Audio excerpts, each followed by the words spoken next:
Hei, mitt navn er Jan Henrik Tørjesen, og jeg er produktsjef på Løft i Eiva Safex. I dag skal vi snakke litt om egenkontroll på taljer. Det er alltid produsentens anvisning som gjelder for hva som skal kontrolleres før bruk. Men jeg har hørt med teknikerne her om hva som er de mest vanlige feilene, sånn at du kan fokusere på det først. Det de sier er at jekkespaken kan være bøyd. Da er taljen selvfølgelig overbelastet og skal ikke brukes lenger.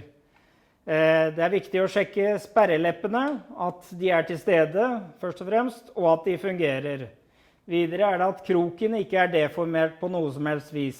Det samme gjelder lastkjettingen, og at endestoppen faktisk er der. På en klokketalje er det de samme kontrollpunktene som er viktige. På en klokketalje så er det ikke endestoppen som er viktig å kontrollere, men innfestningen i taljehuset, som da blir endestoppen. Da er vi over på kontroll av kjettingredskap.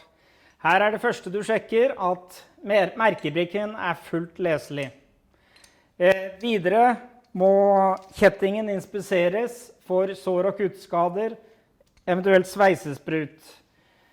Kroker og koblingslenker kontrolleres for deformasjon. Her ser du to eksempler på kroker som teknikerne våre har kassert denne uken. Når det gjelder egenkontroll av fiberstropper, i dette tilfellet en rundsling, så er det første du kontrollerer merkelappen. Alt skal være fullt leselig.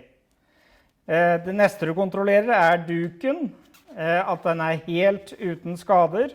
Det skal ikke forekomme noen kuttskader hvor du kan se garnet. Videre skal det heller ikke forekomme sveisesprut, fordi du vet jo ikke hva som har smeltet bak sveisespruten.